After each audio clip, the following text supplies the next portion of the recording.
into it. So that's where we're going to go this week. I'm just setting something up in the background a minute, and then we'll get started. So I think most of us know about Yugoslavia is the Italians invading it, Tito, Yugoslavia breaking up. You got the likes of Kosovo. That's what we know about Yugoslavia. So I'm just going to get this up, and we will be ready to start. And I don't believe it. Somebody's knocking the door. Mike, do you want to go and get that door? What is it? Front door? It's the front door, yeah. It's somebody at the door. No, you. Oh. We'll just wait for Mike a minute. Oh, Ellen's here. Where? Hi, Ellen. Yeah, she's in the corner, blacked out. With no key in it. Is there anyone there? Ask if there's anyone there. Is anyone there? Ellen. What, Ellen's there? Well, she's on the little image, not image, the little logo is there with Ellen. But we can't use any bad language, and we can't. Parcel. All right. Oh God. All right then. I gotta open the door, guys. Hang on. For God. You talk to Ellen a minute. Well, I don't know if she can hear us. It's weird. Hello. Hi, Ellen.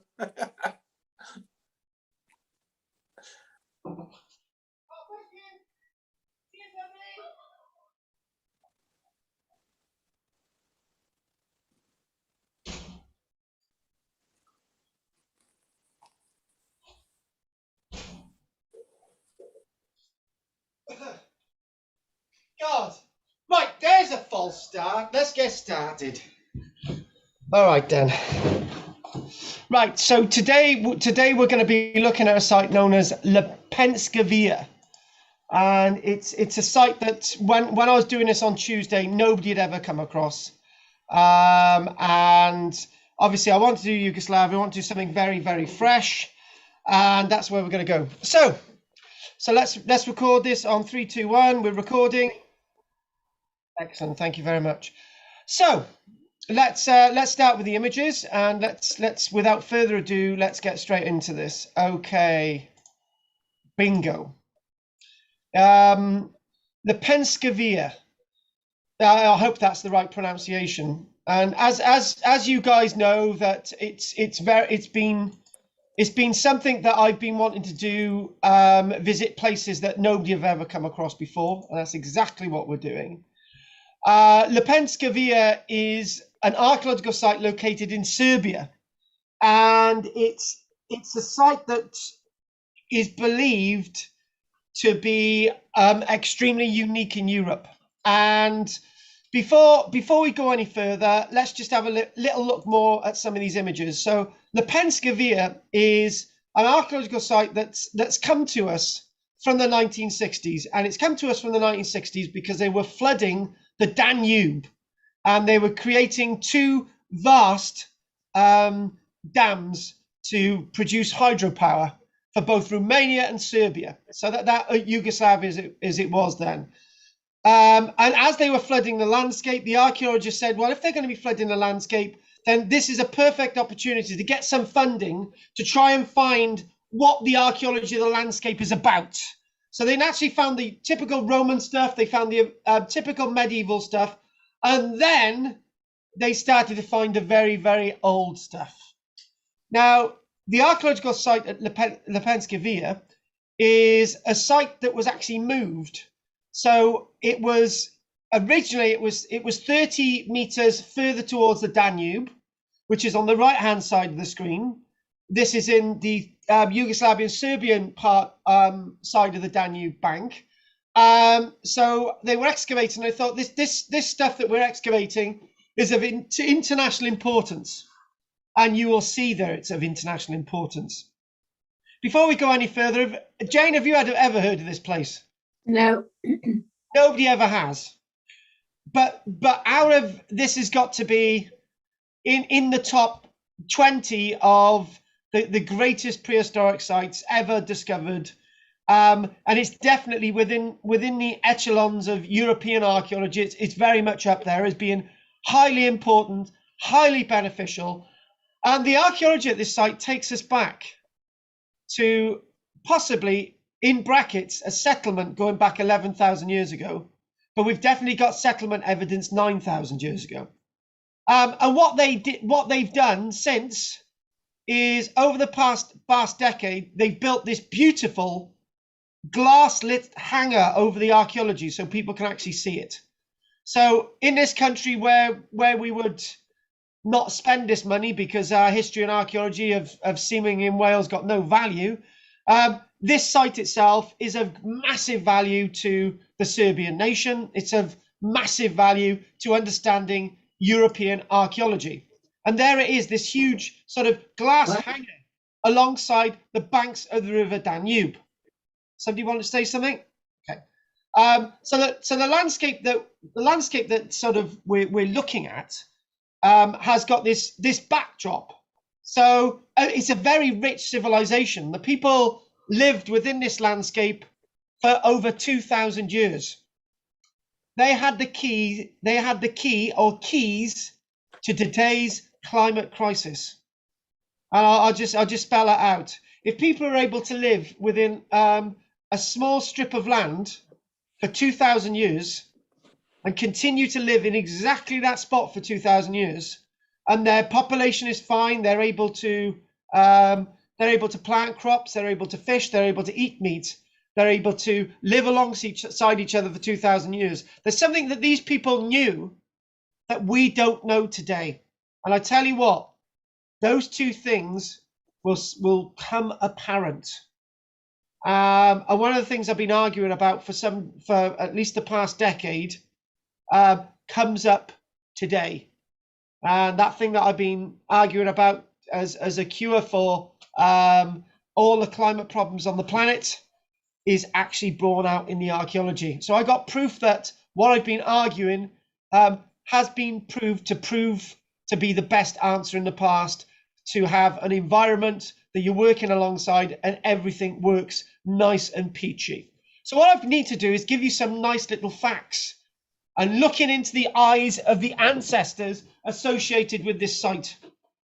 Now, there's one guy who turns up on my Tuesday evening classes who looks exactly like this, but we need to know what part of the landscape we're looking at. So between the border of the likes of Romania, which is on the right hand side, and Serbia, this is the River Danube. And along this area, the bends in the river, there are two massive hydroelectric dams. This was being built in the 1960s, and this was at a time when you're working at the likes of the site of the Aswan Dam. So you know, you've got UNESCO funding the removal of Abu Simbel and the archaeological excavations of the Queen's Temple and all the rest of it associated with the Aswan Dam. This site as well is a place that GDP-wise, they're investing back then hundreds of millions of pounds into building a hydroelectric dam. So in other words, tens of billions of pounds today, every single year. So what do we know about this site? We need to get into the nitty-gritty of what we know about the wonderful archaeology here. So Lepenski Vir, as we know, located in Serbia, it's referred to as the Iron Gates culture. The two dams that you see there today, the two hydroelectric dams today, are known as the dams of the Iron Gate. In other words, what we do find with the archaeology at Lepenski Vir and these wonderful carvings that, may I say, date back to around 9,000, 8,500 years ago. This was a Mesolithic world, which is basically as agriculture's emerging, and then you've got Neolithic agriculture. It all goes into one, and everything works along nicely. Now, it's a site that matches alongside the very best. By complete accident, we've done Jericho and Kathleen Kenyon's excavations and the archaeology at Jericho going back 11,000 years. And the statement I made, you've got a walled town and you've got a settlement, you've got a town which is in full flows 10,000 years ago, right? This site is in with full flows about 9,500 years ago. But some archaeologists believe that the site of Lepenski Vir dates back to well in excess of 11,000 years ago. So it champions Jericho. The big difference between this site and Jericho is where people were living here at this site massively with their great deep culture up until about 8,000 years ago at least. Maybe they lived within this landscape continually for 2,000 years. The dates are all developing for that. The difference between this site being used for 2,000 years and Jericho being used for about 9,000 years is the sense that Jericho is the one that people have lived continuously, unlike this site where they only lived for 2,000 years. Have you any idea how long 2,000 years is? Okay, let's think. 1,000 years ago, we hadn't even built cathedrals. 1,500 years ago in Britain, the Anglo-Saxons were starting to come over. The Romans hadn't even turned up. 2,000 years ago in Britain, we were building Iron Age hill forts.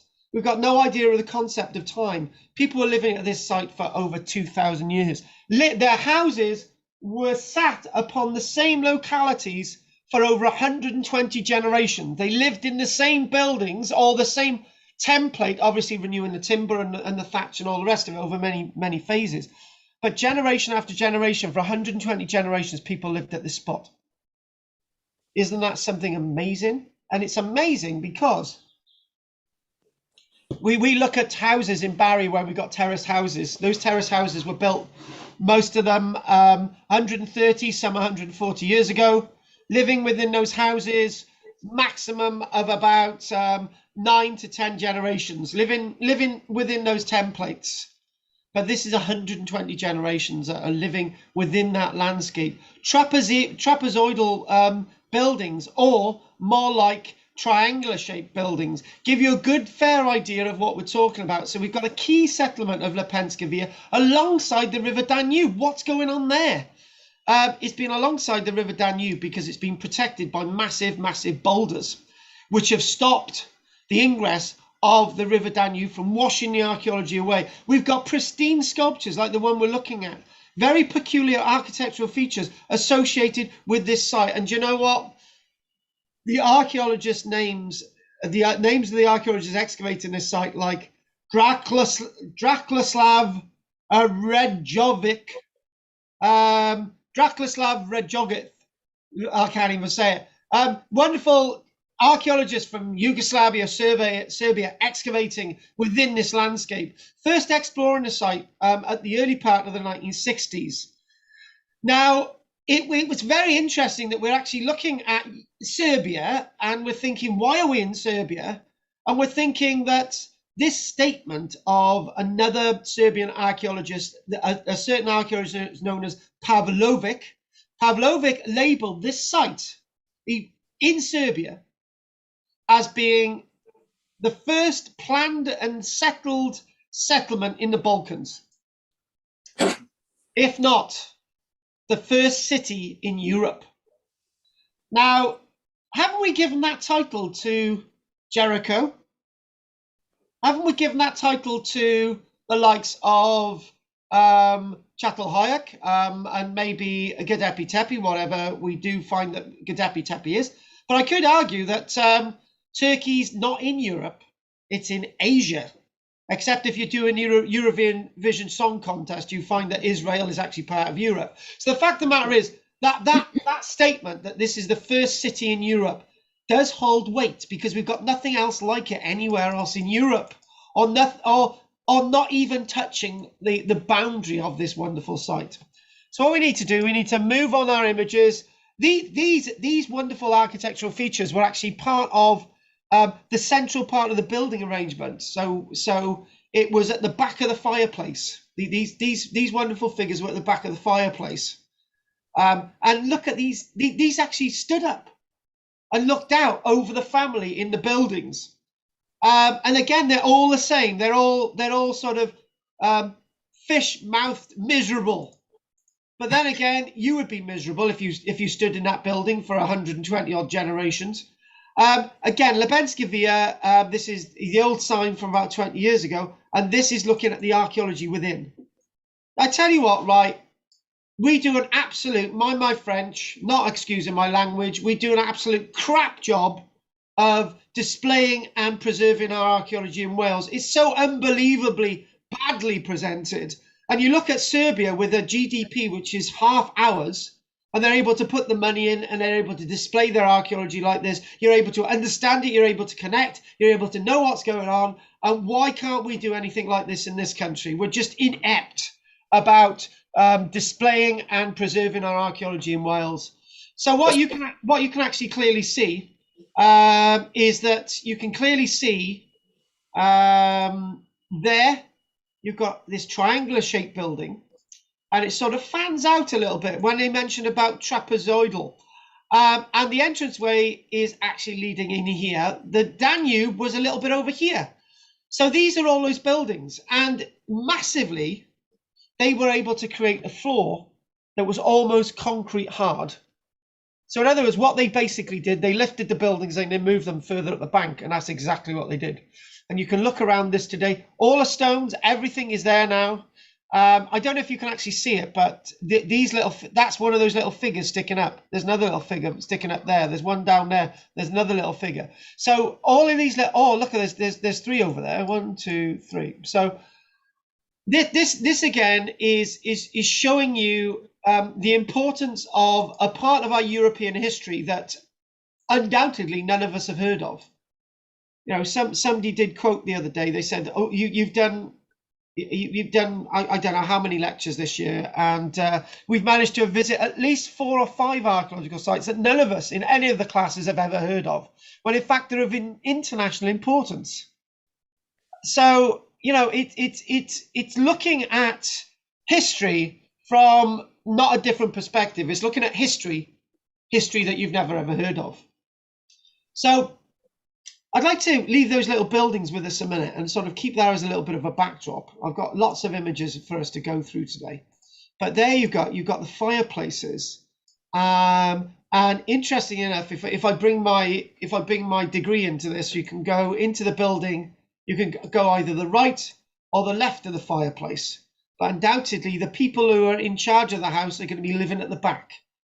And to give you an idea of the scale of these buildings, if you look at this little bit of a concourse, and if you put a figure of somebody there, if I sort of quickly sketch a little bit of a figure in there, so you've got a figure standing there, and you've got a bit of a head, and you've got the arms, and you put a little bit of a figure in these buildings. Sorry about my art skills here. You can get an idea how big these buildings are. They're not small structures. They are incredibly sizable for the time. And again, we've no idea how these buildings, we've no idea from above ground level how these buildings worked. They are permanent. People lived in here 24/7. They have got this wonderful packed concrete-like floor which set hard, so they're able to lift the templates of these buildings and move them in. That's what they did. That's simply what they did. So again, and anyway, thanks for joining us, Ellen. Where's she been?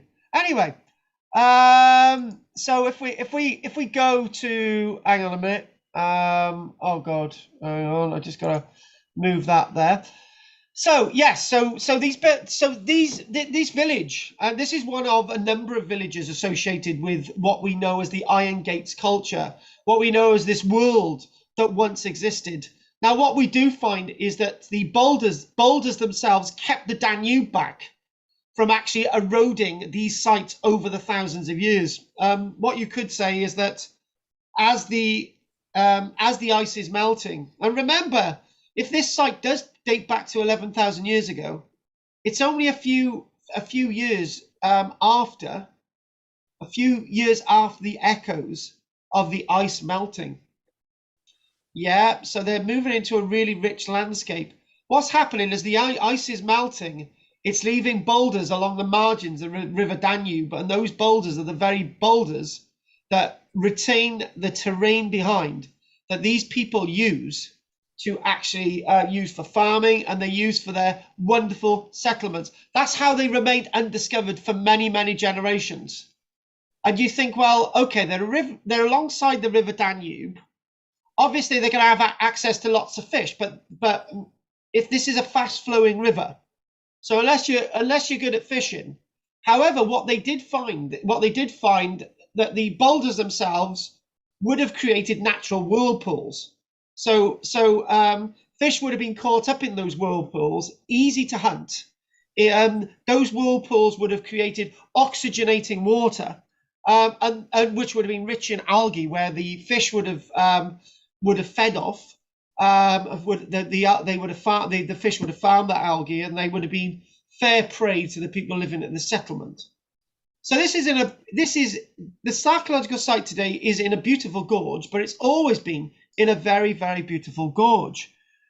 And what we do find is that behind the archaeology they're actually seeing there today, is possibly that there was a cave network behind which housed very earlier people within the landscape.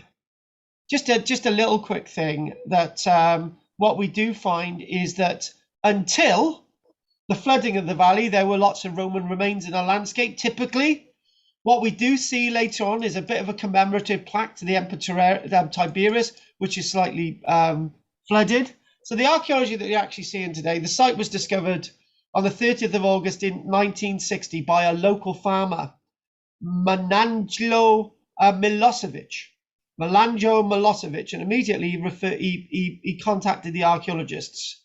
And I'm just going to get a little bit political now. This is in Serbia. This is in Tito's wonderful Yugoslavia. And the Belgrade Institute of Archaeology had the funding to excavate this site because it was believed that there'd be early archaeology there. And what happens is dictators like early archaeology, so it gives them an ownership of the landscape. So you've got Tito ruling over Yugoslavia, which was a fragmented country with about six groups. The Croatians, you got the Serbians, the Macedonians. You put all them together. Lots of different religions, and it became very important that Tito funded this excavation. And actually, what I then did, so I've just gone off on a little bit of a tangent. Then what I then did, I thought, right, next door is more or less next door. I know you've got the Adriatic and you've got Albania, but more or less next door you've got Italy. And I just thought, right, so you've got a fascist leader in Italy a few years before, making the most of his archaeology. You got Tito making the most of his archaeology as a communist. And then I thought further up north in the Second World War, there was another, the country of Croatia. And I started thinking, did the fascists in Croatia make anything of their archaeology? They didn't. But it's not unknown for dictators like Tito and Mussolini, two completely different political spectrums, to actually do something with the archaeology. And lots of funding went into this site, so that was actually great. So in advance of the construction of the Iron Gate hydroelectric power station, which would have flooded the valley, they needed to excavate this site rapidly and then move the site to actually make it publicly accessible as they've done it today. So the excavations were very systematic from 1962, I think it was, all the way. Massive funding was placed into the site from the 6th of August 1965. And I don't know, Mike's just running out the house. I don't know, you haven't broken another glass, Mike. And then, so what we then find is that all the way from 1966, 1967, they're excavating deeper and deeper and deeper, and excavations ended in 1971. And what they did find was this. They found something rather interesting. They knew the archaeology was there because some prehistoric pottery had actually been found, not prehistoric pottery dating this period. And the archaeology seemingly was protected under a layer of 50 centimeters, half a meter thick, layers of broken down material, glacial material, all the rest of it, all churned up and all the rest of it. So they excavated down, and then underneath that 50 centimeter layer, only just through a few other layers, they actually found the Neolithic and Mesolithic structures dating back to at least 9,000 years ago. This is a settlement. This is a very important settlement. And a site's importance was then slowly start to be fully understood. That's why we're looking at this today, and what these buildings actually mean, what they mean to European history. What they do mean is that when we do look at the coastline of Northumberland, at a place called Hoyk, a few years ago, they found being eroded into the sea a wonderful building, a rectangular building, quite well built, dating to around 9,000 years ago, but it was a one-off. There was no signs of any other buildings nearby. And then just a little bit after that, at a place known as Starcar, which is in Yorkshire, just a few generations after the date of this site that we're actually looking at, and a few generations after Hoyk, they actually found a temporary site, a temporary fishing site associated with a glacial lake. But that was a temporary site. What this is at Lepenski Vir is a permanent occupied site that was occupied for a very, very long time. These carvings themselves are the size of large river pebbles, large carved river pebbles, some in limestone, some in sandstone, some other stones as well. And you can see what I'm getting at there. What you've got a hearth there, which is a little bit further set back, and you've got the entranceway in here, the threshold. Now, some archaeologists have interpreted this building in slightly differently than I'm actually portraying it. Some said that this is part of a ritual container, and this was actually where the hearth was. But if the hearth was this close to the building, all the heat's going to go out of the building. So you can either go right, you can go left, and then you can address the people within the building. So these are actually habitational buildings. Again, this is more or less a concrete floor, a well-lined floor. Very, very important, very important indicators that this is definitely permanent, and very, very important to our understanding of archaeology throughout the whole of Europe. So what we do find is that when we're looking at the archaeological excavations, understanding what this site is, it was publicly announced that this site was here in August 1967. It was publicly announced, but I've never heard of that. I wasn't around in 1967, but I've never heard of the archaeology associated with this site. So what we then do find is that, obviously, to avoid the flooding, funding was put in place to actually move the site. This is what we've got now. This is why we're able to see the site. And what they did find spread across this large landscape, not just this site, was up to 138 buildings. Some of those buildings, not just at this site, were actually at a depth of nearly 4 meters in depth. So where this site, Lepenski Vir, some of the archaeology was relatively close to the surface, at other locations, some of the archaeology was much more deeper. And when you think about it, that makes sense, because the site is actually built on a slope. So I got to take a slurp of my special juice.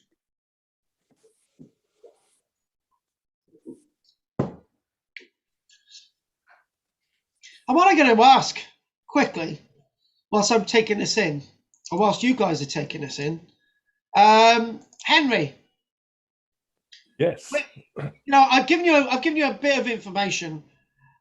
There's 2 points that I mentioned about 25 minutes ago of the importance and the meaning of the site for trying to change how we work with the environment. Have you any idea what those 2 points could be? Well, they must be able to deal with flooding. No. I'm going to say no straight away, but they must be able to deal with flooding. So that's one that I didn't spot. So continue with that frame. I interrupted. Sorry, go for it. Yeah. So because obviously the environment where they are, the Danube is obviously a large piece of water. Post-glacial period, there'll be a lot of water still coming through. Yes. So how they dealt with that? Did they irrigate? Yes. Did they channel water? They had the ability for their agricultural level was highly advanced. So carry on. Environment.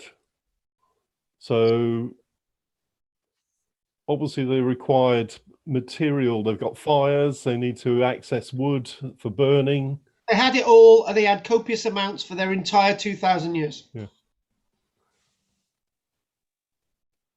So did they actually over source the materials from their area? Not really. So keep that in your mind, and we're going to continue, because it will now start to unfold. But you are sort of close. Now the main site consists of several archaeological phases on top of each other that span for up to 2,000 years. From the Mesolithic period, which was a changing period, into the Neolithic period. Now, this is the time. So when you think about it, if we're looking at the site of about 9,500 years ago, at least, then we look at about 8,500 years ago. 8,500 years ago was when the Noah's flood occurred, and Britain was disconnected from Europe in the loss of the Doggerland. So yes, you were very. The thing about water is a very interesting one, but it's a red herring on where I want to go. But when you think about it, the flooding of Doggerland, we've got evidence of some sort of temporary settlements, but nothing like this. And this is 1,000 years before that. So what we got a number of satellite images spread around the landscape. Now, it is assumed that the people of Lepenski Vir culture, the Iron Gates culture, represented the descendants of early European populations, cultures going back beyond the last ice age. That's what it was believed. We're getting to it. Archaeological evidence of human habitation of the surrounding caves dates back to 20,000 years, as I mentioned. The first settlement on this plateau at least dates back to 9,000 years ago. As I said, some archaeologists believe 11,500 years ago, a time when the climate became significantly warmer. Nice, that's okay, it's fine. However, this next bit is the very, very important bit. Over 80 institutes, hundreds of researchers have been investigating the genomes of the skeletal remains of up to 235 ancient inhabitants of this landscape have been studied. In terms of the area surrounding, it was established that the region's original population, the Mesolithic hunter-gatherers, inhabited the area for an extended time. Then, starting around 9,500 years ago, something changed. And this is my key point one. Something changed. What the archaeologists discovered is that a new group of people had come from the Middle East, spreading through the Balkans and the Danube Valley. Now, let's stop. Whenever we talk about new populations, we always talk about the new populations taking over the new populations and wiping them out every single time. But now the archaeological mindset is changing, because what we're actually saying, last week they said, oh, now we've got evidence that the Neanderthals definitely integrated with hominids, and that led to the extinction of the Neanderthal race. And we discussed this last week, Jane, didn't we? And then I said, well, actually, that's not the case, because the Neanderthals couldn't have become extinct because they integrated with human beings. And people are surprised by that. They think that the human beings went around butchering the Neanderthals. which is a complete fallacy. And that ties in nicely with what we're going to read now. Evidence shows that these Neolithic newcomers mixed quite happily and quite peacefully with the indigenous population of Lepenski Vir. There's no sign of any evidence of fighting, no sign of people being disruptive of the local people. What we're seeing in the DNA, this Neolithic population just integrated with the original indigenous population there. There was no argument, there was no problem, right? I actually started thinking about this. I started thinking, well, this is a really bad example, but I thought about the Windrush generation in the 1950s and 1960s. I thought about the Windrush generation coming over, bringing us new food dishes, bringing us a sense of their culture, bringing us a sense of their music, and we've just integrated that with us. I've got one friend that mother came over as part of the Windrush generation, and she's within society. There's no problem. Everything's fine, right? And I thought of that, and I thought this is a bit like that sort of generation, the Windrush generation, coming into a society, and it seemed to sort of integrate quite happily. You guys know that in some parts of society in Britain it didn't happen happily, but I'm just doing the nice sugar box version. But this is what we're saying about this sugar box version 9,500 years ago. The immigrants had a completely different lifestyle, but they integrated with what already existed. Within the way people built, what they brought with them was new grain crops that were perfectly suited to basic irrigation. Thank you, Henry. With basic irrigation that was associated with these narrow, rich agricultural terraces alongside the River Danube. This new knowledge of agriculture assisted both the incomers and the existing indigenous population, bringing in new abilities of animal husbandry with sheep, cattle, and goats. So, based on their research, the researcher Starovic concluded that the blending of the populations occurred almost immediately. There wasn't this thing that they're over there and we're here, right? Roman Britain, Anglo-Saxons coming over. Anglo-Saxons over there, Romans over here. They never intermingled, and the Anglo-Saxons wiped out the Romans. We're now starting to work out that that was a load of rubbish. We're now starting to work out that there was no massive influx of Anglo-Saxons. There were small numbers of Anglo-Saxons coming over here, and things were just gradually integrating. In other words, this has always happened. But we as a society in the West have been resisting this, and the archaeological evidence tells us that this is what was happening in the past as well. During this first immigrant generation, which was unique, as in other parts of Europe, what we're usually seeing is, as I've already said, we're having two different groups, but that's not what we're seeing here. We're seeing that they integrated.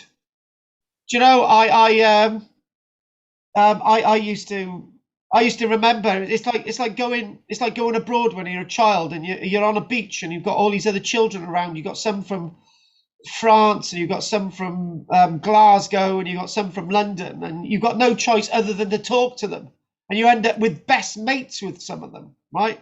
This is what we're talking about. They had no choice. You had to live and let live. So he believes that this was the melting pot, the keystone of human development in Europe. In other words, what we're talking about, the human development in Europe, is what I've been saying for a very, very long time, that there was not these mass genocides of people.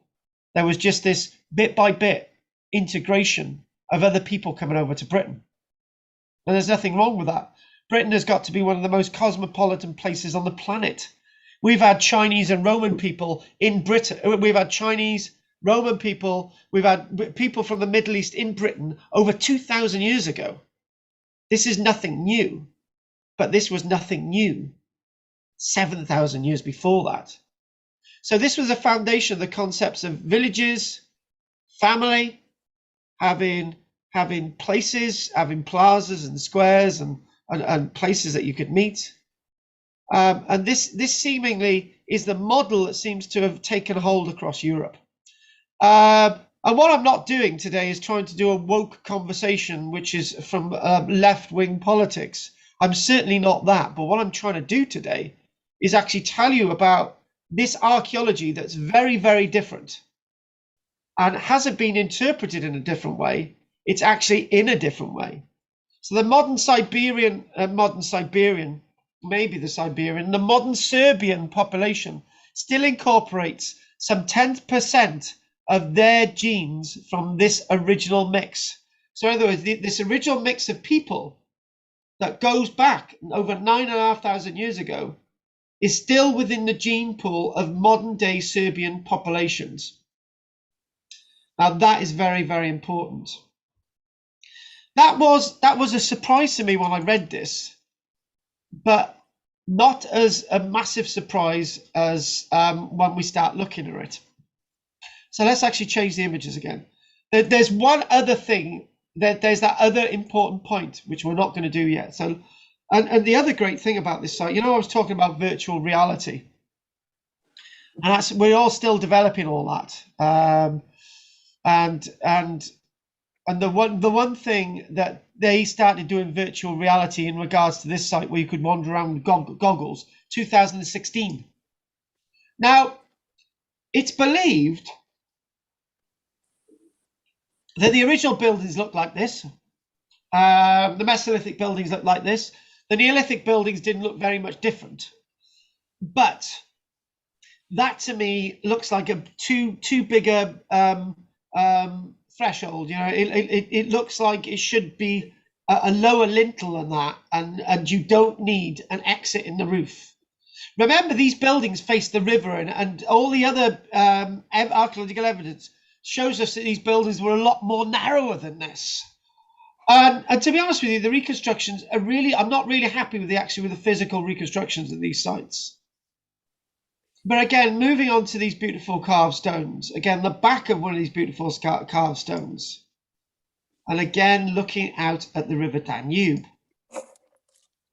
So a little bit more information about this is that what we're talking about is that we're talking about very narrow banks, and people were able to manage these very narrow banks for a very, very long period of time.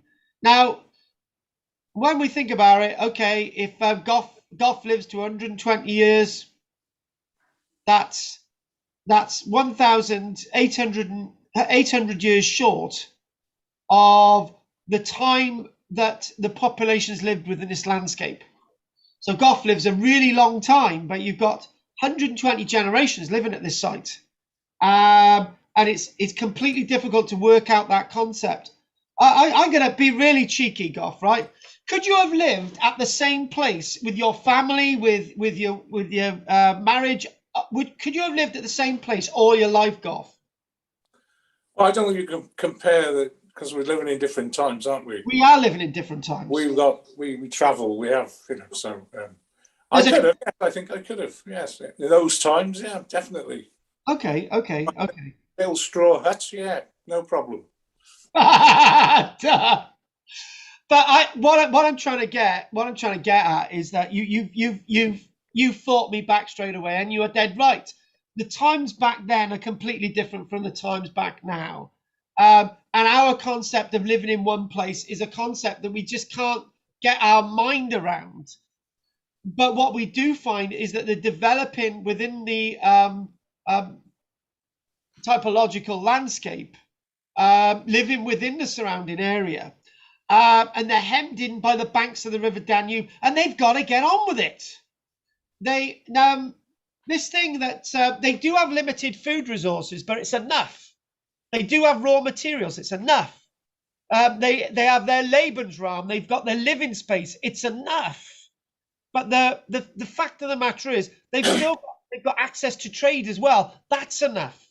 They've got access to fish. That's enough. But what we do find is that Lepenski Vir, probably over a long period of time, had a manageable population of 100 just around 100 people for a hell of a long time. Now, that's really, really interesting. And it's possibly after a while, as Goff said, things change. But this was after a while, things changed after 2,000 years. People moved away from the landscape. Archaeological excavation findings in the surrounding area show evidence that things moved on. Things changed. Obviously, they did. From this society, things became a little bit more complex. Economy became a bit more complex. Social differentiation, specialism changed. Everything altered. But up till that point, up to at least 8,000 years ago, at least, this very well-planned village, the houses were built according to a single complex geometric pattern. So you mentioned geometry earlier on. So maybe they had an idea of geometry thousands of years before anyone else. So the remains of these houses constitute a specific architecture. And what they also find as well, there's a nearby elaborate cemetery. What do these heads actually mean? Let's have a little look at those. What do these actually mean? He's a little bit more glimmer. And the clue is actually in the carving. What do these actually mean? Well, do they, for example, represent notable elders from the past? Do they represent gods? Do they represent loved ones? You can imagine, you've got something like this, right? You've got something like this, and you're thinking, oh, right, it's been at the back of the fireplace since I was a child. Well, it's got to stay there. But what's it about? So in other words, you could think that the meanings of these heads over generation after generation would have changed. And the one thing is, this is being found on the archaeological site. It's made out of a river pebble. Yeah. Being made out of a river pebble, you bring it into the house, you carve it. And people smoothing it, and maybe the children playing with these things and whatever, over time it becomes very eroded. So this artifact may have been there, pride of place, for a very, very long time.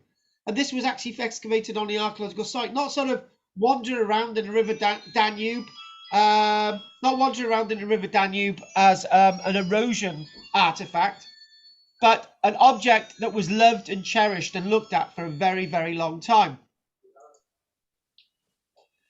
So what we do find as well is that there must have been a complex social structure for this landscape. There was something binding the people together. There was a sense of coordination of the activity, and all of this sort of pristineness, all of this uniqueness, all this sense of a monumental building is very much that what makes the civilization last for a very, very long time.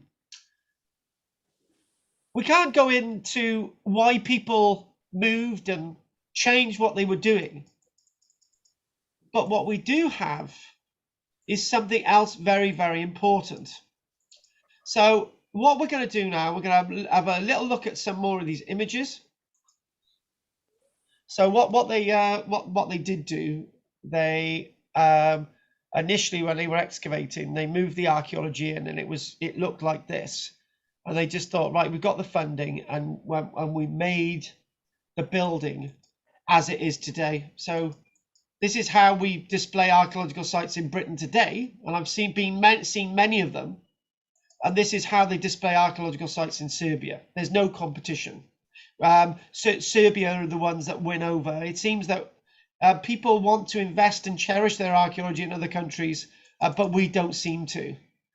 I don't have many images of little objects, but this is a nice sort of bone carved object. It looks like a golf tee before anyone actually, not those golf tees, one of those little things that that pulls up the thingamajigs. No, we've no idea what this is. So we've got little sort of bone carved objects, really fine, nice bone carved objects. And there would have been another little bit of a point on there as well. And again, sort of given the time and opportunity within the rest of the centre to actually look out over the River Danube, enjoying the archaeology. So what we've got two little maps. what we've got. So the archaeological site that we're actually looking at, Lepenski Vir, is within this landscape here. Yeah, this Lepenski Vir landscape. And what there is, we've got the likes of the, if I can get there in there, we've got the first dam of the Iron Gate. We've got the second dam of the Iron Gate. So the site that we're looking at is along to this locality, and it's obviously on the Serbian side. And you can see it's within a mountainous range. So they're mountainous range, mountainous area, loads of little miniature ranges, loads of evidence of glacial change and so on. But the one thing that we can say is these people wouldn't have been isolated because of the River Danube, but they would have been very difficult to get to over land. So that may have offered them a sense of longevity and a sense of uniqueness. Where other things were changing and altering in Europe and people were trying to get up to the level of this civilization, these people were quite happily going on hundreds of years after hundreds of years with everything working nicely. If we move back to where we go, so again, we've got Lepenski Vir site, and around this landscape, this area here is the area where we're finding lots of these settlements, up to about 30 of these settlements that we think of. The dates there, if you add 2,000 years onto that, because that's BC, so this sort of giving a little bit of a little bit more of a later date than the earlier dates that I'm actually given. But you've got Lepenski Vir there, and this is what's behind all that sort of landscape. So as the River Danube goes on, you've got this sort of landscape, and you've got to use this really narrow corridor of 100 odd meters or so to do your planting, look after your animal husbandry, and all the rest of it, and more of these actual beautiful figures. So what I'm going to do is I'm going to take another little bit of a drink a minute, and I've got to cut to the chase, and I've got to get to something that we're not going to do that thing that I mentioned the other point, but I'm going to mention this. This is rather interesting. Based on an amount of anthropological changes in the skeletons from local cemeteries, over 280 bodies, it's said that it's estimated that we do know it's 120 odd generations that lived within the settlement. And this one archaeologist, Rejovic, is actually saying it's definitely 2,000 years. Estimate that during the entire human habitation at Lepenski Vir, there may have actually been more than 120 odd generations, up to 280 generations.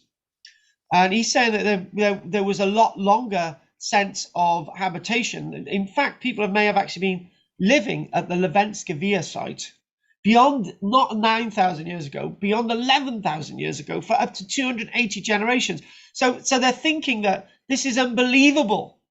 That even though I'm saying that people lived at the site for 2,000 years, some archaeologists are saying that they lived at the site for over 5,000 years. That's absolutely unbelievable. So the layout of the houses are incidentally all the same. They fan out, they spread out. They're on the terrace. They're looking over the River Danube. The frontage of the buildings look out over the River Danube. The roofing itself would have probably been aided by timber and antlers, and they would have had watling on the roof and all the rest of it. But unfortunately, all of that has decayed, and all of that archaeological evidence has been completely lost. Let's have another little look at some more of these images. Again, that's what we're talking about. So this is that huge buildup of water before the Lepenski Vir site along the River Danube. The water level has obviously risen. But what you can actually see nicely is before we go to the Lepenski Vir site, which is just a little bit further up the valley, what you do see is all these little plateaus. These are the types of areas that is going to be rich in agriculture. And obviously, the landscape has become very much flooded since. So it's really difficult to get more of that concept and understand what's going on. So the landscape has changed because of the flooding, and it's difficult to work out that perspective. We'll have a little break in a minute as well. So I'm just going to, there's a little bit of a chat box. Are they not living on a superhighway of a river? Yes, they are. It's a superhighway of civilization, we would call it. Superhighway of change at their pace. And this is one of the things as well, that what we're talking about is that this is 2,000 years that people are living there. Whereas for us in 2,000 years, we've gone from the Romans to the Normans to the Tudors to now flying up to the moon. Back then, change occurred very, very slowly and very, very slightly. But it was change that was very integral and integrated. And there's no signs of any warfare. There's signs in the DNA, as I said, of that sense of integration. And this is that great dam that they're building. So obviously there's going to be lots of funding going into that. There's going to be funding for the archaeology. This is that Iron Gate Dam that we're referring to. Just mention that quickly at Iron Gate Dam number 1 rather than Iron Gate Dam number 2, hydroelectric dam. And this was that piece of Roman archaeology. So we're going to have a break now. This is a piece of Roman archaeology of Trajan's tablet, which has now been flooded, which would have been alongside the Roman highway, which would have stretched across this landscape. So I think it'd be time that we asked if there's any questions. So let's have a question and answer session. Right, Mike, anything you'd like to say other than the fact that, do you want to break another glass? There's 1 year, Mike. Nothing? No. Oh, Adrian, anything you want to ask? Yeah, I've got the mic on. Henry, anything you'd like to put into this? No, I was going to ask about the DNA, but I think you've answered that question. So that was really interesting to confirm that obviously the migration of other populations impacted on them. But impacted on them in a completely different way than we would associate. Yeah. The thing is, right, I'm gonna say this, right. I on Tuesday I was a bit. I made this following point throughout the whole thing, and I haven't done it once yet. That when you look at archaeology, archaeology has been put together by mainly male mindsets. And it's that sense that obviously when you've got one identifiable population that's altered into another identifiable population, it obviously means that the one population has wiped out the other one. So that's the male concept, that sort of masculine. We've got to be competitive, and we've got to destroy those people, and now we've taken over that settlement, right? So that mindset has lived with us for a very, very long time. So what's happening now is that you've got in archaeology, there are more and more women going into archaeology, and with those male perspectives and with the female perspectives, history and archaeology is male and female. So those two ideas are coming together. And what's coming out at the end is actually a more balanced look at history. And I've always argued against this destructive nature that many archaeologists used to look at. They used to say this, that one population wiped out another population. If that was the case, humanity would have never have evolved. Because if we're killing each other all the time, we would have never evolved. We would have never have got where we are. You know, you could say that that the First World War was the greatest demonstration of that. If the First World War had never happened, we would have been on the moon in the 1950s. All that technology, all that knowledge was wasted in the First World War. And the same could be said, not so much about the Second World War, but you could say there are similar points there. There was certain knowledge and information lost in the Second World War. But the First World War is the greatest demonstration where humanity if humanity had continued for another year, we would have lost many more brains in Europe that would have advanced us, and we would have been back maybe a few decades from where we are today.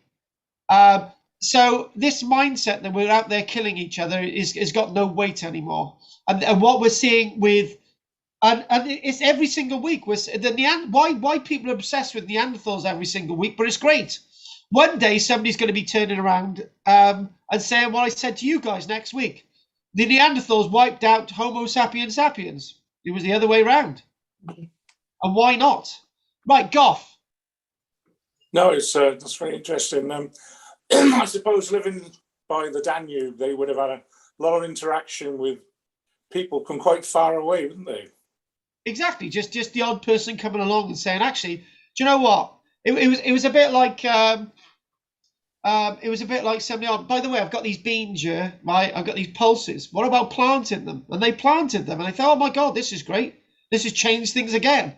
And then somebody comes along and says, actually, have you ever used this? Have you ever used this material to cut down trees? Oh yeah, wicked. So later on, obviously, much later on in the generation, beyond this site, you've got copper and all, and you've got within this site, you're going to have other stone tools introduced. So yeah, you are very, very right. And people would have said, actually, do you know that plant over there that you reckon's poisonous? It's not. So the person goes up to it, eats the berries, and they think, oh my God, you can actually eat this, right? So there's all these wonderful things that are actually coming in, and people's mindsets are advancing. This is the thing about humanity, that development of the mind to be able to get the mind thinking. And it's not always about death and destruction. Jane. Oh, and just one last thing as well, right? One last thing. I don't know if I did it with you guys or I did it with my other classes that I do online. It's that thing about ancient Rome, right? When Rome was captured Rome in 410 AD. He was actually trained by the Romans, and it said that he went into Rome and he destroyed it, and he burnt down all the buildings, and the Senate building was burnt down, and everyone was raped and pillaged. That didn't actually happen. It didn't actually happen. And we're now starting to look at Rome survived, and it didn't. Yeah, that was not what happened. If that had happened, Roman civilization would have become extinct much sooner, and history would be very different than it is today. Right, Jane. Was there only that site, or was there anything else similar somewhere along the river? Yeah, within the plan that we have along the River Danube, if we go back to it, where's this other plan? This little plan here. What we do find is that all this yellow area is referred to as the Lepenski Vir, or the Iron Gate culture. Got that, Jane? Yeah. So yeah.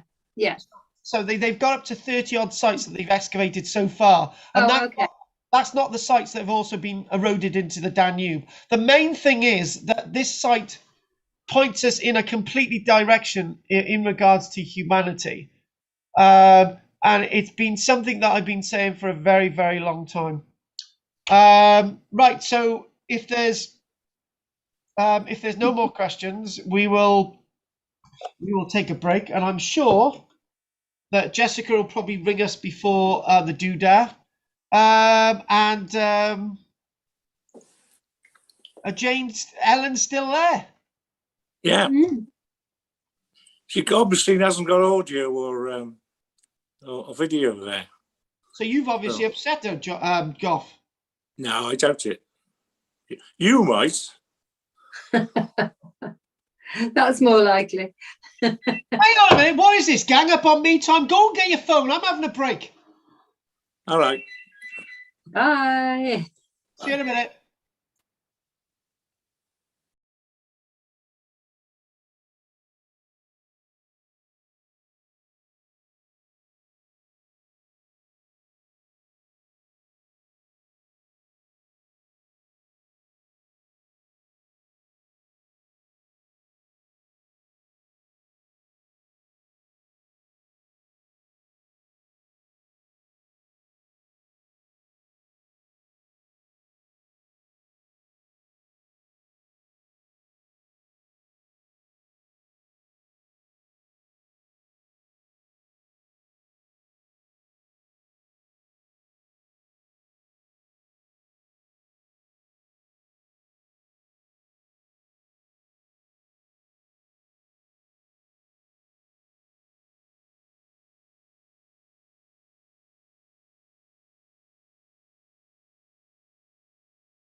Can you hear me, Carl? Yeah, I can. What do you think about this tunnel that it's not going to be built now at Stonehenge? What do you mean? It's not going to be built now at Stonehenge? When did you find that out? Oh, last week. They stopped it. What? The court. Some people took it to court, the locals. My God, I'm going to get this from Jess a minute. I'm going to look that up myself. That's brilliant news. Hang on a minute. I'll stay there. Jess, yeah, I've just heard. Are you there? Jess, are you there? Hello? Hello? Did you know the Stonehenge tunnel's been stopped? Yeah. Why didn't anyone tell me that? I thought you knew. I swear I shared our last discovery. No, it was right. Wow. I didn't. No, you didn't. It was the fact that taken off their list, wasn't it? So the Supreme Court ruled it unlawful to build a tunnel. Oh my God! I'll read that. I'll read that out. Yeah, I'll read that out now. I'll forget the lecture now. That's finished. Well, I'm going to read this one out. Alright, okay, so it's really significant. I'm happy to see that, to be honest, because there's a lot of and one thing I thought was amazing was that on TikTok a lot of the younger people were actually interested and making a lot of noise about it. Oh right. Oh wow. Oh, that's amazing. Oh, A lot of generations and groups of people have actually contributed, and I know the Wicca community and everything that as well. Oh, that's absolutely fabulous. Oh, I'm gonna mention all this myself. Brilliant. Oh, Ellen's with us today. Oh, perfect. That's She's enjoying it. yeah, she is enjoying it. I think Oh, amazing. she's loving it. So, any news from your end? So, all good. One thing that we talked about, you know that unknown object? Yeah. Someone said it looks like a figure. Which unknown object? Which one? It's circular at the top. Oh yeah, I know the one. Yeah, what they say it is? It looks like a figure, and I can kind of see that. Then I said it looks like a prawn or something, or a fish, like a totem that was put on a necklace. Oh right, yeah. Oh yeah. But you can't see the figure now when someone said that to me. I want to see the figure. Oh right, yeah. I'm gonna do that now. I'll tell them that. Oh my God, the Stonehenge thing. That's amazing. So we can stop these things, bastards. Right, so.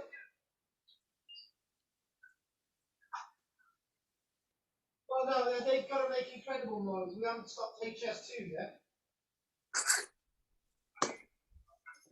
Excellent. Stonehenge, that's absolutely brilliant. I'm gonna read all that out now. Brilliant. Well, give my love to everyone.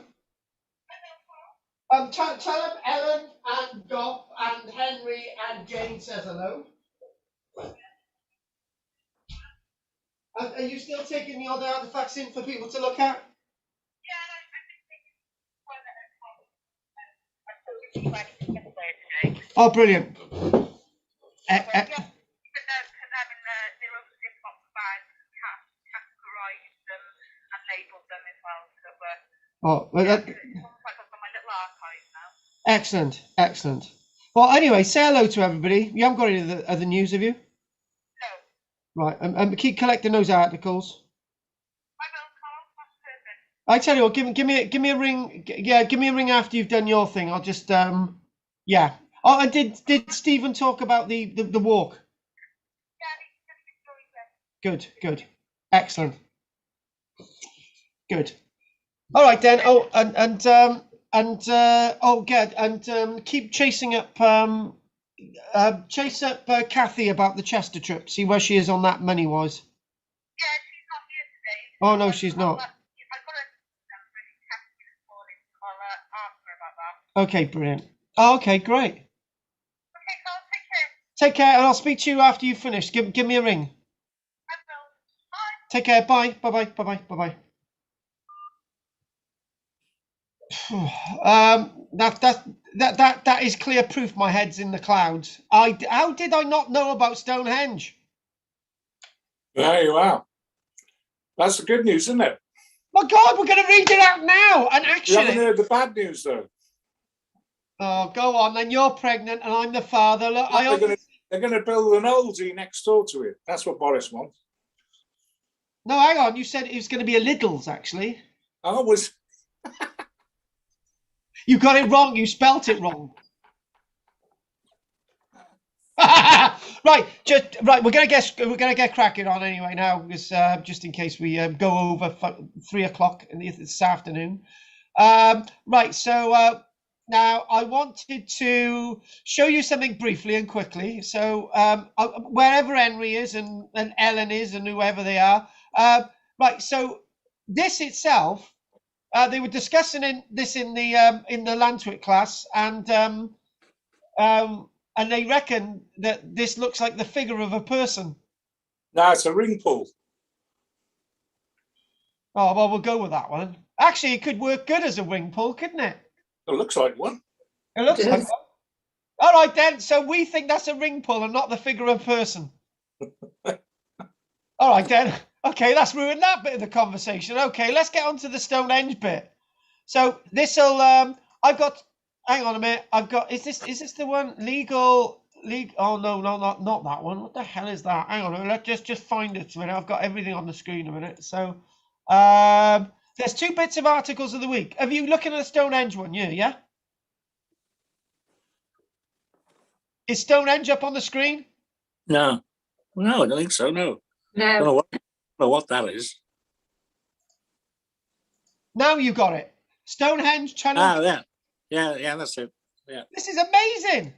Stonehenge. So this has wasted about £100 million of taxpayers' money, which is a whole hospital wing.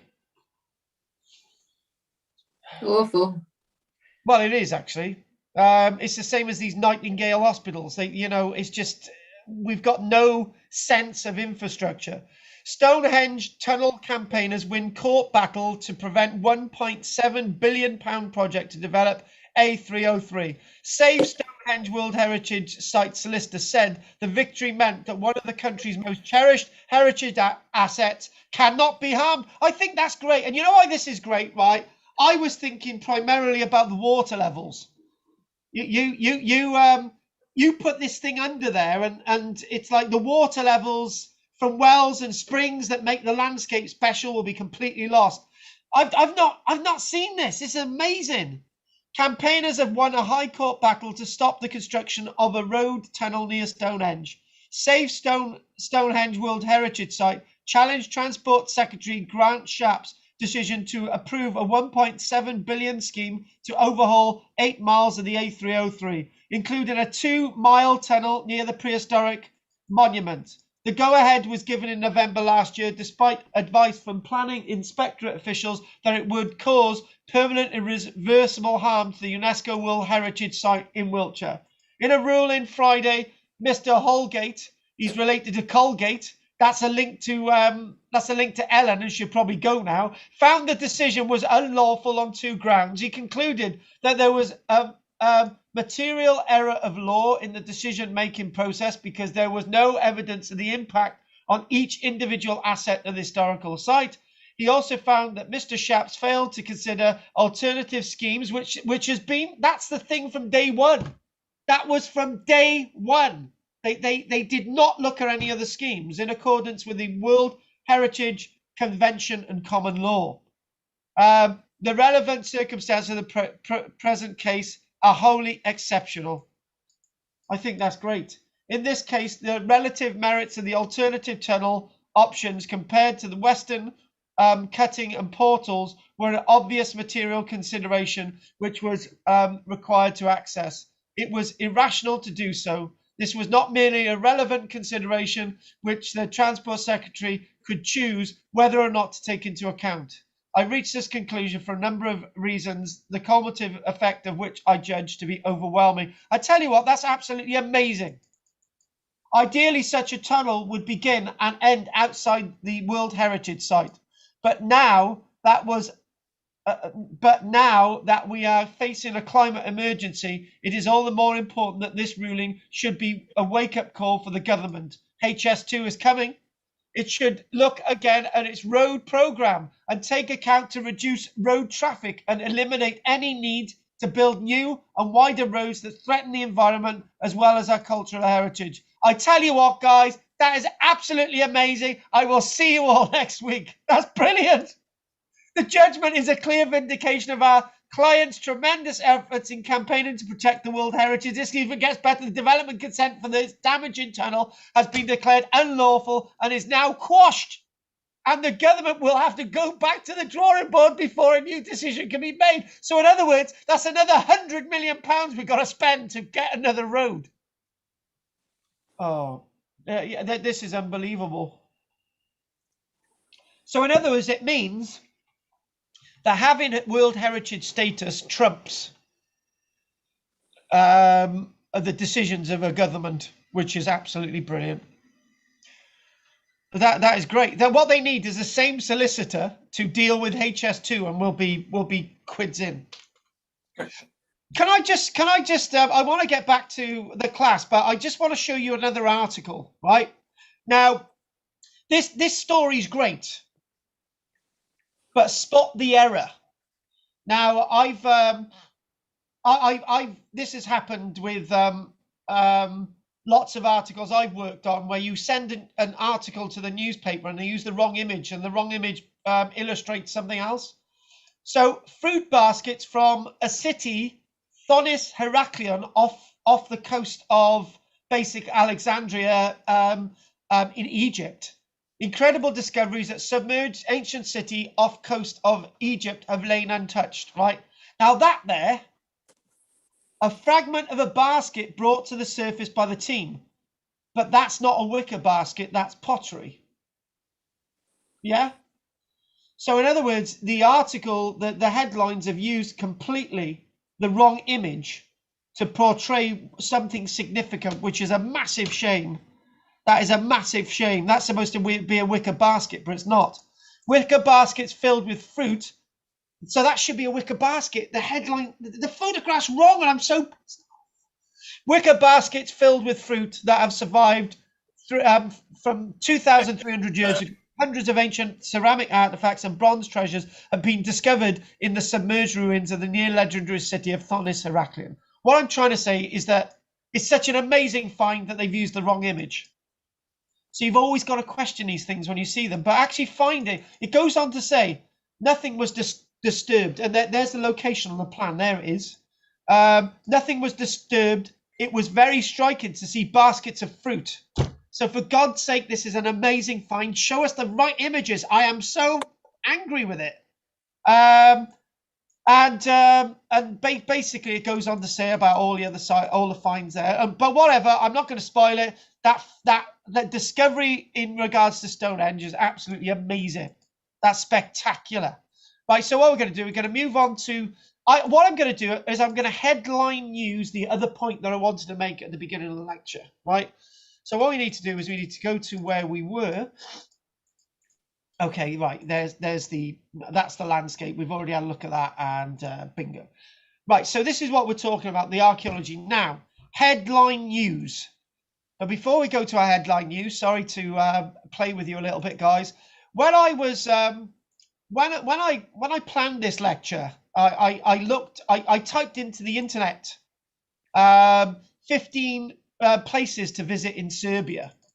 So we had the usual thing. We had Belgrade. We had all these different cities and all the rest of it. And I thought, I'm not doing any of that. But there's another site called Vinca, and the site of Vinca is a site that dates back to 7,000 years ago, and it's a site that is about the Neolithic period. It's about a harbour and a port, and I thought, would that be interesting? And then I come down and I looked at Lepenski Vir. So I just thought, well, you know, there's so much to see in the likes of the landscape of Serbia. Forget the rest of Yugoslavia, and there's so many remains. So it's worth having a good look. There's different palaces, and there's the old railways, mountain towns, wonderful bits of archaeology. So it's well worth a good look. to actually see what else is in Serbia. Right, so what we want to do is back to Lepenski Vir, and we're looking at this site, and the point number 2. I said that there was 2 major issues here. There was the fact of people integrating without any signs of destruction, and they just continued things on, and the original people remained there, the new people coming in, Neolithic culture, everything worked well, fine, right? And if it isn't obvious, it's obvious to me now, as it was on Tuesday. The only way to have actually got a population that lives in the same area for 2,000 years, that doesn't exhaust the landscape, that doesn't destroy the environment, that manages to survive with constant numbers of people, is that they've got a form of population management. Now, I've argued that the answer to climate change is not trying to curb CO2 emissions and all the rest of it. I've argued that it's to do with human population. And it's quite clear that since we've had COVID, that the human population has reduced. There's been less emissions into the atmosphere, and the environment is a lot better place to live. And actually, 9,000 years ago, they thought exactly the same. There's archaeological evidence to prove that the human population was managed. We don't have evidence of people being strangled. We don't have evidence of people being deliberately killed. So on a level of procreation, on a level of human sexual congress, or whatever you want to call it, they were able to curb their sexual desires to keep their human population at a level that was manageable within the resources of the landscape. And this is what we're actually seeing at Lepenski Vir. That was the second most important point. And we see that they're doing it 9,000 years ago, and they're able to survive within a landscape for 2,000 years with this mindset, with this understanding of the biological need to try and keep everything in check. And this is very different from how the Amazonian people manage their landscape. You can actually start to see that Amazonian villages and Amazonian peoples must have done the same thing. When they were in a location and they had, can you remember when we did the Terra Peta, and we looked at the Amazon basin, and we said, right, we've got a chief elder. They're in a Garden of Eden for like 7-8 years, and the chief elder says, right, we got honey, we've got fruit growing, we've got all the animals that we can eat, we've got buildings and all the rest of it, and the village elder said, we're just going to go down the road, and we in the West think that's really strange. You go down the road and build a new village, people are not able to procreate because they got to rebuild the village. That in a way is human population management again. So that's another example. So by looking into our history, you can directly understand humanity's ability to manage its human population, to live within these localities for hundreds, if not thousands of years. So that's the other key point. I'm telling you as it is. Now, back to these buildings, back to how these buildings are. So you've got the terraces of the archaeology there, and as it's being excavated, some of the archaeology, as we've said, is 4 meters in depth. Some of it, as you see pointing out there, is nearly near the surface. This is the way people are living within this terrace type landscape. Obviously, more of these little figures at the backs of these fireplaces. Now, again, these figures in situ, right? The glum looking faces. But the other thing as well is these figures would have been coloured. And how do we know that? It's quite easy. Because if this is in a building alongside a fire for a long period of time, it's going to get sooty. It's coloured. People's hands are going to move above it. There's going to be bacteria. That's going to create fading and changes in the coloration of the figure.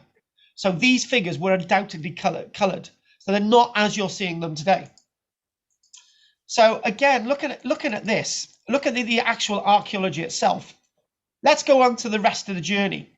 So we're looking at the actual archaeology that we're actually seeing in the 1960s. So what I need to do, I need to get my little bit of my annotation bar in, which is absolutely brilliant, as you know. So you can see these sort of semi triangular buildings, and they sort of come out a little bit like that. and you've got the entranceway. Well, people are actually looking out to the Danube naturally, and the people have always looked out at the Danube from this locality. They're ghosts, but also the entranceway into the house is also where people would enter and exit. The other thing as well is what we have the hearth, which is here. We've got all these little statues, which would be at the back of the fireplace itself. This would actually provide, obviously, with the rest of the building, what we are talking about. We're talking about accommodation around the rest of the building. And the other thing is what we are actually finding is there's lots of boulders. There's lots of boulders all the way around this. So that makes it real architecture. And if you are looking as well, if you do see what's happening here from the original photograph, there's a blanket of what this is. There's a floor level which almost suspends itself above the surrounding natural landscape. That's where we're going to actually go next. So let's have a good little look at that. If we're gonna really stick and understand this. So what's happening is the roofs themselves. If we don't really understand the roof, but the roof level, the heights, the timber, we're talking about tightening ropes to keep the beams and everything together. What we do find is that we're looking out at the water. The shape of the house base is original. So it's original. That's what we're seeing. That's what was used for a very long time. And this shape of building is not recorded anywhere else. It's recorded at other sites within the local landscape. As we've already said, they've excavated over 20 odd sites. They're very similar to this. But within the local, outside that culture, there's nothing else like this. The material used for the floors is the local limestone clay. Yeah, fair enough. So why does it survive? Mixed with animal dung, and the reaction between the animal dung and the ash added to it hardens it like concrete. So this is why the floor levels used for an incredible length of time, generation after generation. These buildings stand, whereas the substructure itself of stone and this beaten floor, the superstructure around it, the timbers are being replaced, but obviously we don't have the archaeological condition, as you can actually see.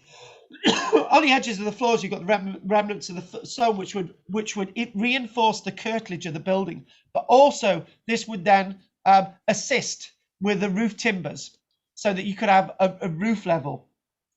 So, obviously, what we do see is that none of the roof levels actually do survive today, but they would have had opportunity to have the beams creating basically a pyramidal shaped roof, and the timbers would have been naturally collected. In fact, this is a perfect location. Danube, timbers are going to be washed in on a regular basis, and with the flooding of Doggerland as well, there's going to be more availability of timber.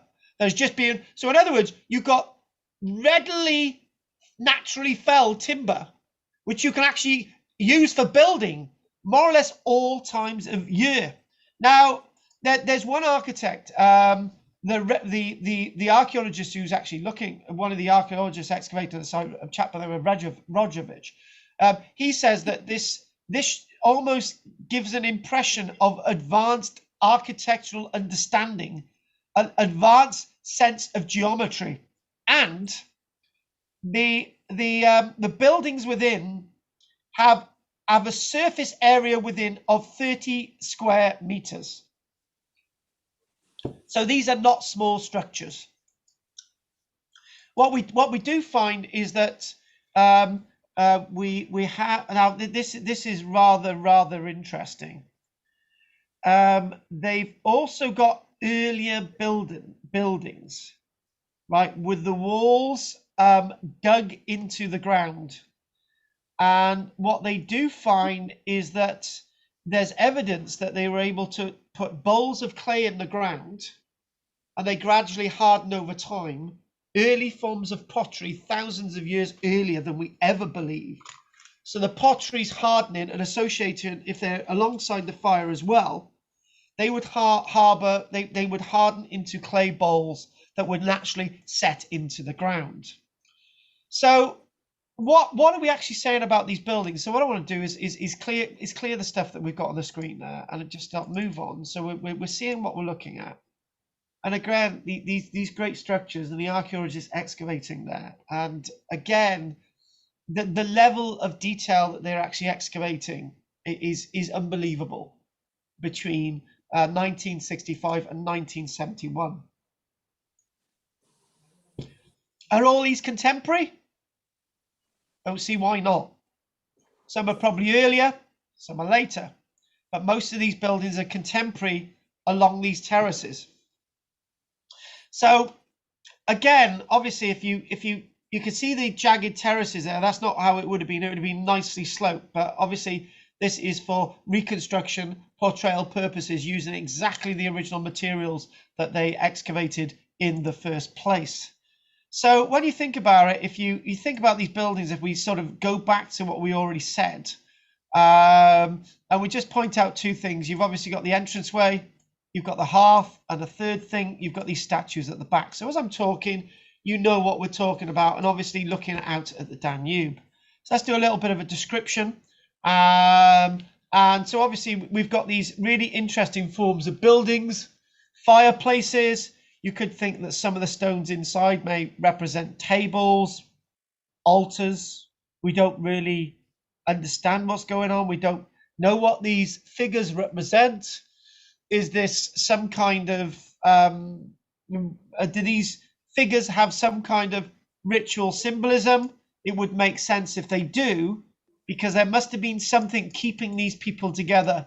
Like today, we've got Islam manages to keep the Islamic faith together after over 1,400 years. But Hinduism has kept the people of India together for thousands of years. Maybe you could see it with these anthropomorphic figures, that they may actually have some sense of religious meaning to actually keep the people together for a very, very long period of time.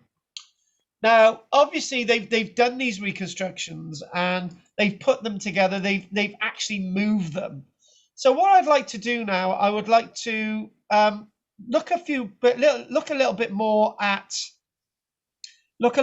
about the image that we've actually got on the screen, and we get to a skeleton. So look at that there. Again, how these work and these buildings interact.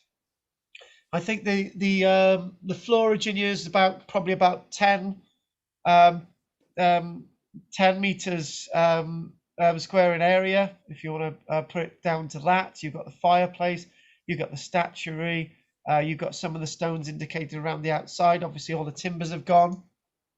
And again, looking down at that again, this one here is undoubtedly this one in the archaeology. So what they've simply done is move all the archaeology hook, line and sinker 30 meters further up the slope. And again, those people give you an idea of scale of the buildings. You could fit all those people in that one building in front, giving you an idea of area and use. And around as well, what you can see is probably some earlier buildings with some of the figures associated with them.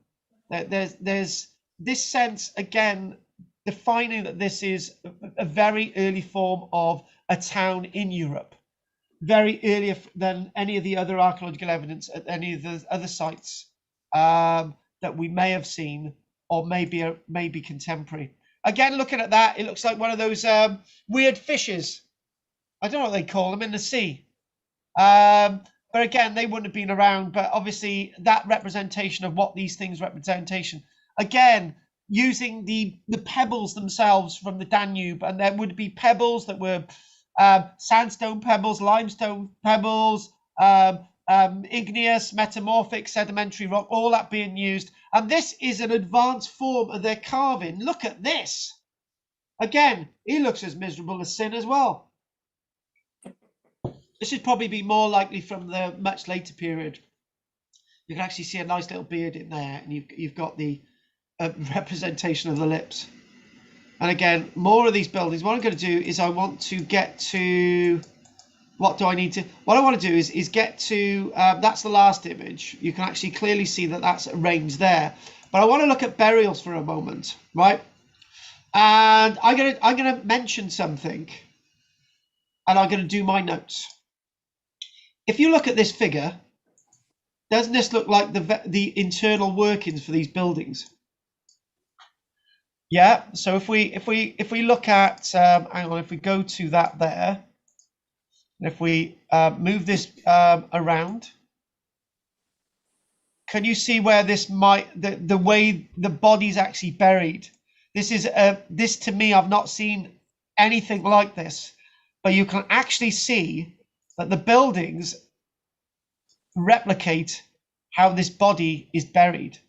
You can see that there, and we move that in there. And if you look inside the buildings, this is what some of the archaeologists are saying. I'm not just putting this together just like that. You can actually see where the hearth is inside the building. And you can actually see the entranceway is leading in here where the feet are. And you can see the arrangement of the hands as well. So this almost represents the form of the buildings that we've actually been looking at. So again, if we sort of move away from that and we actually get rid of that a second. And I want to, where's my annotation bar? Clear. Right, good. And we do that. And let's look at my notes. Right. So burials. We have, as I say, we've got associated with the site, we've got about 280 odd burials, not just this site, but spread around all the other sites. Some of the dead were buried in the houses under the exceptionally preserved floors, which is not unusual. They are believed to be prominent members of the group, but there are also some skeletons of children. So maybe those carved heads represent the prominent members of the group. The archaeologist Rejovic again believed that that this is what might be called a cult of the head, which is why all discovered sculptures are actually head busts. So in other words, we got the figures, we got the idealized forms of skulls, and maybe they're not happy because they're obviously dead. The ritual burials included a curious practice of removing the head from removing the skull from the head, then the mandible from the skull, before they were all buried separately. Skulls were placed in special stone structures. A skull would be placed on a large stone slab, then protected by crushed stone. All separately buried skulls are male, while all the mandibles are female. Very strange form of burying. Obviously, the example that we can actually see is actually intact. So this is slightly different from that description that we've actually mentioned, but it's from Lepenski Vir, the one that we're actually looking at. The graves that were built into that bases of the houses, some of them are really well preserved and some of them are in excellent condition.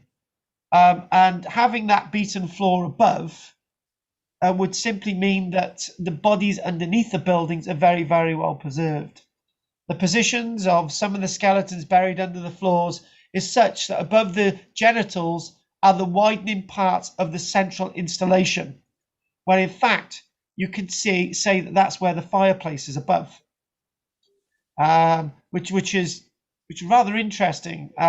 Could the fireplace actually represent the sense of childbirth, where that directly corresponds with the body underneath?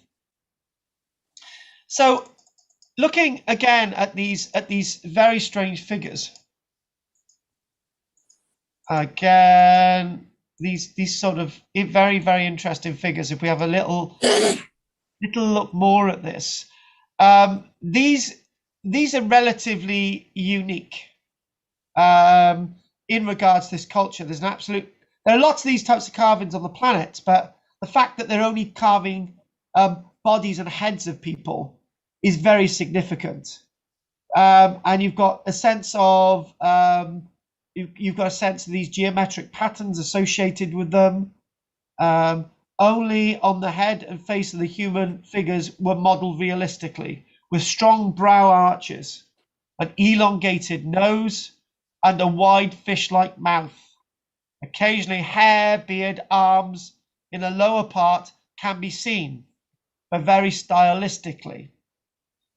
Many fish-like features are evident when you look at the faces, as we can probably associate, and some actually people say they're not actually representations of people, they're actually representations of river gods. Now, when we look at the site, we've got a couple of little bits and bobs to look at. So obviously they moved the sites, the archaeology from the site in the 1970s. So the last bit I want to actually look at is the controversies associated with the site. And the controversy associated with the site, and we'll read out this because this might be relevant. So if we sort of move on, so we've looked at that, yes, so we've done that, and the controversy with the site is looking at these images, but I'm going to read out what my notes actually tell me. So there's a great argument over who first discovered the site, which is typical in archaeology. And it's said that scientific exploration and interpretation of the discovered materials almost needs to continue, and that's very, very important. Some of the key issues are, and this is the big key issue, is what some archaeologists have been saying about the site. And this is where we go into UFOs. I mentioned earlier on that some of the archaeologists believe that architecturally, the buildings that you see in front of you look architecturally modern. The type of sort of period of building, the sort of bar house period of building in the 1920s and the 1930s. And it's said that the architecture is disconnected from anything else on the planet. And it was argued at one point that the skills to be able to build such structures may have come from outer space. I told you that would be very controversial, but it's not something that I sign up with at all. We're looking at scientific fact. And there's lots of people saying that these buildings look very, very modern. How did they find the skills to build these very modern looking buildings for a civilization that lasted in a site for 2,000 years? There's got to be something else. And you know what I argue? These people were able to do this. They were able to go forward and were able to give their ability within the landscape to be able to survive in one place for a very, very long time. So finally, the last point I'd like to mention is the sense of reconstructions of these buildings. And I looked at this and I thought there's one little bit of a reconstruction using almost as if it's grasses from the local landscape rather than reeds that would grow along parts of the River Danube. And this is a rather interesting reconstruction. I looked at this and I actually thought, well, wouldn't it be very cold within these buildings in the winter months if they're directly looking out onto the River Danube? And that point that Henry mentioned earlier on about the fact that the River Danube would flood on a regular basis. How are they managing this site? How are you living on this site? There's no signs that this site was ever flooded, or there's no signs that this site was ever eroded and destroyed by the River Danube. So there's something that we don't know, Henry. There's something that we don't understand. I was looking at this and thinking, well, this is fairly plausible. It's an easy way of building. You could use the template over and over again, and you could almost live there for the very long periods of time, generation after generation. And I'm looking at this and I'm thinking maybe in the summer months, the fronts of the buildings may have been open in the day because it would have been quite a nice landscape to live in. And maybe in the winter months, they may have been shut in. But I'm still thinking these buildings would have been very, very cold. And I'm thinking that a lot more research is needed to understand these buildings. But we do have evidence to say everything that we've said today. So on that note, and you can see people fishing, I do like this little bit of a reconstruction. It looks like a life of plenty. And And these people were obviously able to be at one with their landscape. And it looks like a very Native American reconstruction as well. Maybe that's sort of helpful in understanding what's going on. So what we're going to do, we're going to call it a day there now. So are there any questions that anyone would like to ask?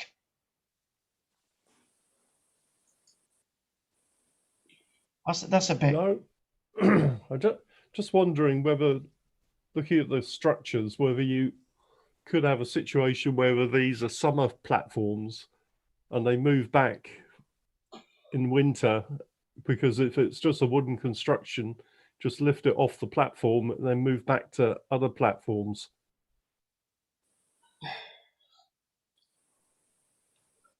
Archaeologically, I'm struggling with that. Historically, I wouldn't, right? So I'm thinking the only way that could work is if they were able to protect the floor levels. Right. You know what we're getting at, right? Is those floor levels would have been destroyed and they would have had to have constructed them every single year, right? And the other thing as well is when the site was abandoned, how did those floor levels survive when it was flooding anyway? So I'm thinking that there's something missing about this equation. You're dead right about the flooding. That's undeniable. You know, we look at our news every single year, and there's places all the way around the world that are getting flooded, and they are well above the river bank levels, and then they still get flooded. Everything gets washed away, doesn't it, Henry? Mm. So how is this surviving? How has it survived? The archaeological evidence tells it that it does survive, and the archaeology survives with the site. Maybe, which this is ufology looking in my head, is thinking maybe they built the site on a place that never ever got flooded. Yeah, that would make sense. Where everywhere else gets flooded, they knew something that one either meant that they could protect the site when it got flooded, or it never got flooded. And do you know what I'm going to go with? I'm going to go with it never got flooded. Okay, once in a blue moon, but not every single year. I think that's the only explanation, really. And you know, maybe that's why it was in basically quite a small area. Exactly. Jane, can you hang on there? All five of you hang on there. Michelle's just phoning and I'll just go have a quick chat. Keep there because I want to go with this. There's more in this. Hello. Hiya. Yeah, he phoned the phone a little bit early, but it's gone okay. Mike was here. He broke a bloody glass, but other than that, it was fine. I said you contributed enough, Mike, so don't worry about breaking that glass.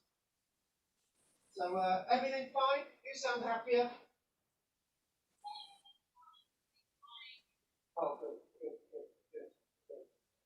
So you'll let me know about West Wales when you come back?